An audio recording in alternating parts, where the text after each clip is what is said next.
few forgetful people, they decide that my boundary doesn't matter. They act on assumption, they act on convenience, and they act on what works for them. And that, strivers, is the liquid lie in action, right? Because the liquid lie is the same thing. But hear me out, right? There's a system in place. Been a long time, been a long time, been a long time. Afraid to say no, the system that keeps you drinking. You can build the perfect system, clear rules, big signs, shiny buttons. But if people don't respect the boundary, the system, it fails. Just like when you say, I'm not drinking tonight, and your mate orders you a pint anyway. This episode is about that moment.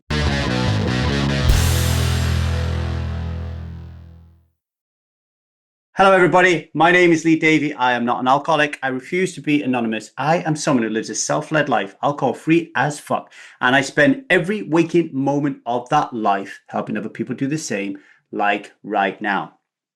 I'm back in the UK, ladies and gentlemen, back in Cardiff. I went to London yesterday, went to see Matilda. Theatre's great, right? I'm always the one crying. It's never my wife, it's never my kid. It's always me crying my eyes out. I just get inspired by the music. I get inspired by the dance. I should do more of both. You know, when you think about drowning away your life and numbing your life with alcohol and the parts of you that think that life is boring without it, just think about dance, man. Just think about singing. Just watch these people. There's so many things you can do in the world that does not revolve around alcohol. It's untrue. Make a list, what I call a pale list, not a bucket list, and go do these things. I had a wonderful day yesterday in London. Saw some friends, watched the show, ate some great Korean food. Nothing like it. And as you know, I have been in Montenegro and Riga, most recently Montenegro, in a place called Przno, which is near Budva, working for the Triton Poker Super High Roller series, where I was producing a TV show there. And this episode is a little bit about that place, because I was staying in a place in Montenegro called The Exclusive, right? And in my door, right, just by my door inside the room, there were two buttons. One said, do not disturb, and the other one said, please clean my room, right? And when you pressed them outside, the cleaner could see clearly that it said do not disturb or clean my room, right? So pretty foolproof, right? You press the do not disturb button and you're saying, this is my space, respect it, keep the hell out, right? And when you press the clean my room button, you're saying, I'm not here anymore, come in, take care of my things, right? Look after the house, like clean it up, right? That is the system, clear, binary, respectful. But all week, I was pressing the do not disturb button and the cleaning staff kept coming in anyway. At first, I questioned myself. I was like, did I forget to press the button, right? Did I leave like the clean the room button on by accident? But after it kept happening consecutively, I knew it wasn't imagining it. I knew it wasn't me. So I went to the front desk. And do you know what they said? They said, oh, Lee, sometimes guests leave the do not disturb button on by mistake. So we just assume that everybody wants their room cleaned, even if you press the do not disturb button. So they override the system. So because of a few forgetful people, they decide that my boundary doesn't matter. They act on assumption, they act on convenience, and they act on what works for them. And that, strivers, is the liquid lie in action, right? Because the liquid lie is the same thing, right? Hear me out, right? There's a system in place. It's clear. It works. But this hotel have developed a habit of ignoring it, of believing that their judgment is more important than my intention.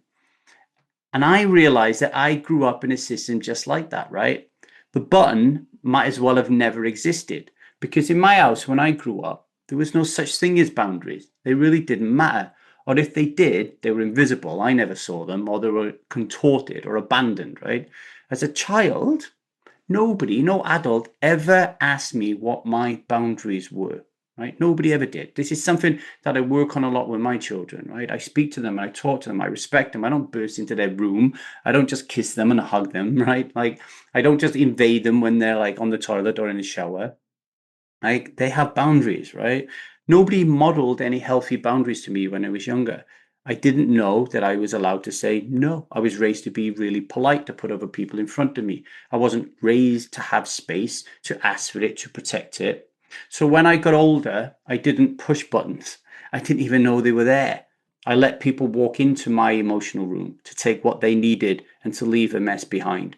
And I did what most of us did when that happened. I reached for a drink because alcohol is the perfect boundary annihilator. It numbs the rage when people step over that line and invade your boundaries, and it blurs the shame when we don't stand up for ourselves, right? And it lets the parts that want to stay quiet, stay safe, stay hidden, not step forward, right? It allows them to take over.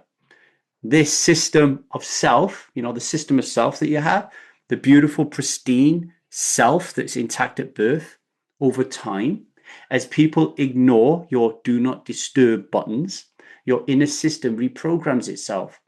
And yourself, how you're supposed to operate in the world, it gets overridden. And the parts, these create the new rules. It's almost like your parts at a hotel, and yourself has this perfect system of the do not disturb button. But the parts of the hotel, the parts of the cleaners, right? So parts write new rules. Rules like don't speak up, keep the peace, be quiet, let it go. It's not worth it. You're making a fuss. Just have one drink.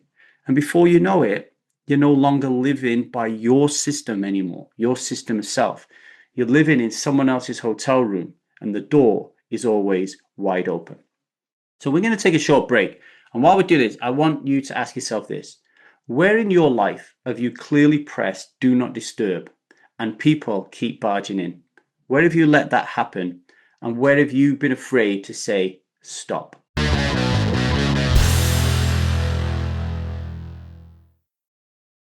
Welcome back to the 1000 Days Sober podcast, where today we've been talking about boundaries, broken systems, and why respecting your own rules is the foundation of living a self-led life, alcohol-free as fuck. Here's the truth. Boundaries do not work unless you defend them. Yes, I pressed the do not disturb button and the system failed. But the real issue, I had to be the one to stand up and say to the desk downstairs and to the cleaner when I bumped into them after coming back from a room for a run, this is not okay.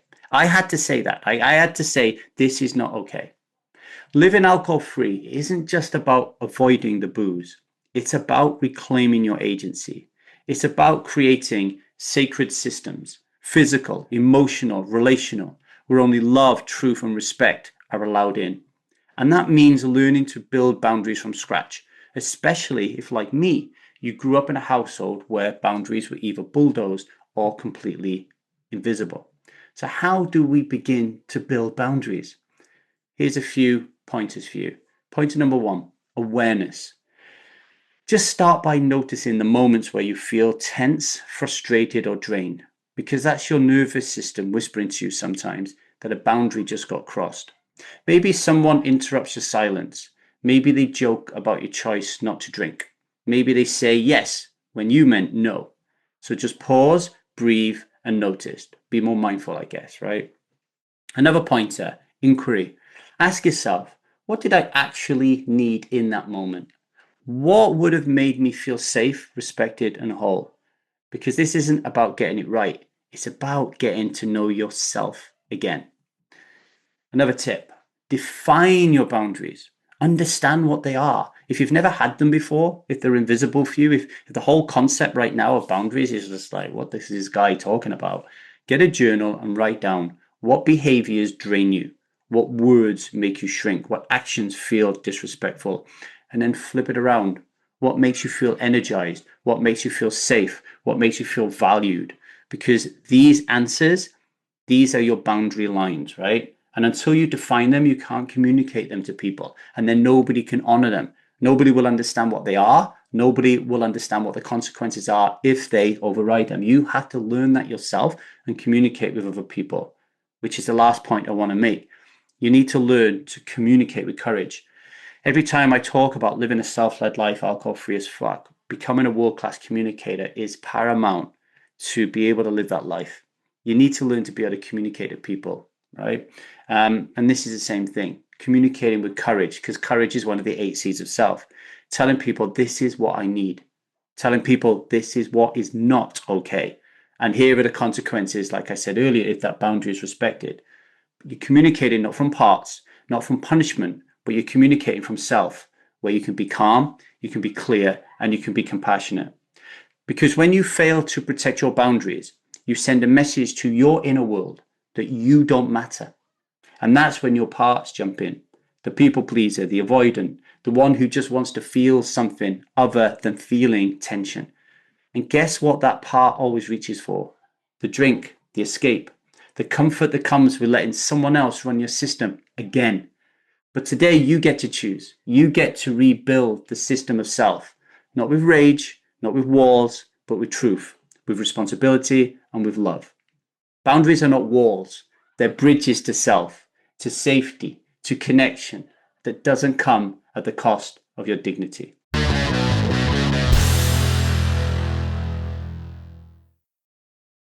Today's daily vow. Today, I will not drink because I honor my boundaries even when others don't, because my needs are valid, and because I choose clarity over conflict avoidance, because I'm done pressing do not disturb and hoping for the best, and today I take full responsibility for protecting my sacred space.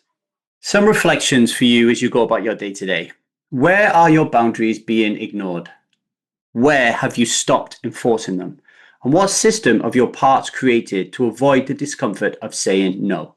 Please pause this podcast and share your reflections with me, either on Instagram or TikTok, whatever. You can find me at LeeDavyCoaching, or you can email me at thestrivemethod@gmail.com.